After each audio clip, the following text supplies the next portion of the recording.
আসসালামু আলাইকুম, hello viewers, welcome to back my channel easy cook. আজকে আমি আপনাদেরকে তৈরি করে দেখাবো আমি আমার জীবনের প্রথম কেক ডেকোরেশন করেছিলাম। যে ভুলগুলো হয়েছিল সেগুলো আপনাদের সামনে তুলে ধরবো এবং কি কারণে হয়ে গেছিল সেটাও আমি ভিডিও শেষে বলে দিব।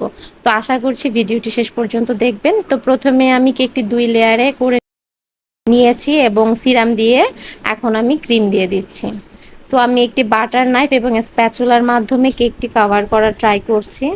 আর আমি আগেই বলে নিয়েছি এটা আমার প্রথম কেক ডেকোরেশন। তো এখানে অনেক ধরনের ভুল থাকতে পারে, আপনারা আমাকে কাইন্ডলি কমেন্ট করে বলবেন যে এখানে আর কি কি ধরনের ভুল আছে। তো আমি যে যে ভুলগুলো পেয়েছি সেটা আমি ভিডিওর শেষে বলে দিব। তো আমি এখন ক্রিমের মাধ্যমে কেকটি কভার করার ট্রাই করছি। তো আমি একটি বাটার নাইফের মাধ্যমে সমান করার ট্রাই করছি। তো আমার কাছে স্ক্র্যাপার নেই, শুধুমাত্র আমি বাটার নাইফ দিয়ে একটু সমান করার ট্রাই করছি। তো উপরে আমি একটু বেশ কিছু ক্রিম দিয়ে দিয়েছি এবং একটি তেলের ব্রাশের মাধ্যমে একটু ডিজাইন করার চেষ্টা করছি। তো শুরুতেই ভুল হয়ে গেছে, যেটা হচ্ছে আমি প্রেস বেশি করে ফেলেছি, যার কারণে এক অংশর কেকটা বের হয়ে গেছে। তো এখানে আমি আর একটু ক্রিম লাগিয়ে আবার একটু ফিনিশিংটা ঠিক করে নিব।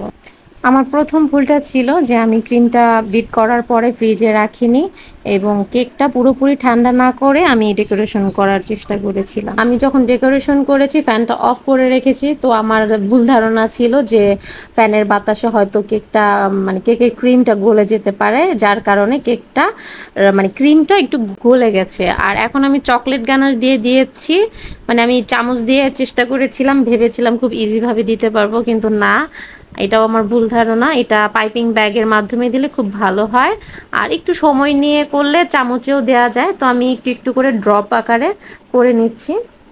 এটা দেওয়ার পর আমি এখন ক্রিম পাইপিং ব্যাগে ভরে একটি নজেলের মাধ্যমে ডেকোরেশন করার ট্রাই করব। তো এখন আমি কেকের উপরে ডেকোরেশন করার ট্রাই করছি। তো দেখতে পাচ্ছেন ক্রিমের অবস্থা কি পরিমাণের পাতলা হয়ে গেছে গরমে। আর মানে প্যাচগুলো মনে হচ্ছে যে জিলাপির প্যাচ। আসলে এটা আমার ভুল, মানে একটা মানে বড় ধরনের ভুলই বলা যায়। তারপরে এটাকে একটু আরেকটু সুন্দর করার জন্য আমি এটার উপরে আরও একটা লেয়ার দিয়ে দিলাম, প্যাচ দিয়ে দিলাম। তো আবার একটু ক্রিম ভরে নিব এবং উপর থেকে আবার একটু দিয়ে দিব। তো আমি চেষ্টা করেছি যাতে একটু সুন্দর হয়, তবে খুব বেশি একটা সুন্দর হয় না, সেটা তো আপনারা দেখতেই পাচ্ছেন। আর এদিকে ছোট বাচ্চারা আরও এসে এসে ডিস্টার্ব করছে।